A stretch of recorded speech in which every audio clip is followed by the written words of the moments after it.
আসসালামু আলাইকুম এভরিওয়ান, আশা করছি সবাই ভালো আছেন। Welcome to my new video. প্রায় দোরগোড়ায় চলে এসেছে ঈদুল আজহা। এজন্য কোরবানির মাংসটা সহজে কিন্তু মজা করে যাতে রান্না করতে পারেন সবাই, সেই রেসিপিটি আপনাদের সাথে শেয়ার করছি। চেষ্টা করেছি ট্র্যাডিশনাল স্টাইলে রান্নাটি দেখাতে। একটি প্যানে 2 কাপ পরিমাণ তেল নিয়ে নিয়েছি। এখন দিয়ে দিচ্ছি 1 কেজি পরিমাণ গরুর মাংস, আর দিচ্ছি 1.5 কাপ পরিমাণ পেঁয়াজ কুচি, আর দিচ্ছি 1 চা চামচ ধনিয়া গুঁড়া, 1 চা চামচ জিরা গুঁড়া, 1 চা চামচ হলুদের গুঁড়া, 1 চা চামচ লবণ এবং 2 টেবিল চামচ মরিচের গুঁড়া।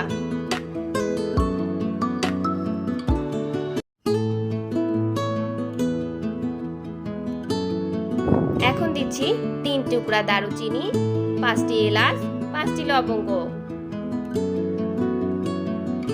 আর দিচ্ছি 4 টেবিল চামচ আদা রসুন পেস্ট।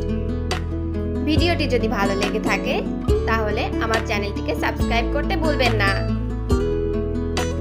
সবগুলো উপকরণ এখন হাত দিয়ে খুব ভালোভাবে একসঙ্গে মেখে নিচ্ছি।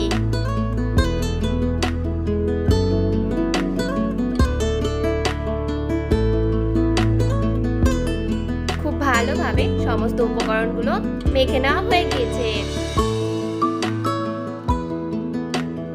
এখন ঢাকনা দিয়ে ঢেকে চুলার লো মিডিয়াম আঁচে রেখে দিচ্ছি 10 মিনিটের জন্য।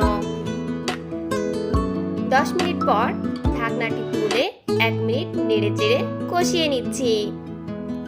ঈদের দিন আমরা সকলেই খুব ব্যস্ত থাকি, তখন মশলা কষিয়ে গরুর মাংস রান্না করার সময় হয় না। তখন এইভাবে ঝটপট রান্নাটি করে নিতে পারেন। এখন 3 কাপ পরিমাণ ফুটন্ত গরম পানি দিয়ে দিয়েছি এবং নেড়ে চেড়ে মিশিয়ে ঢাকনা দিয়ে ঢেকে চুলার লো মিডিয়াম আঁচে রেখে দিচ্ছি আরো 20 মিনিট। 20 মিনিট পর ঢাকনাটি তুলে নেড়ে চেড়ে আরো 2 মিনিট জাল করে নিচ্ছি।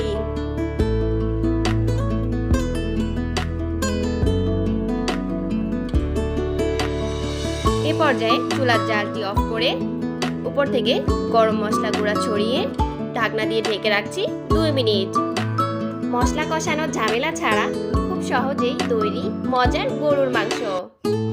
আশা করছি রেসিপিটি সকলের ভালো লেগেছে এবং কাজে লাগবে। রেসিপিটি ভালো লাগলে পেজটি ফলো করতে এবং চ্যানেলটি সাবস্ক্রাইব করতে ভুলবেন না।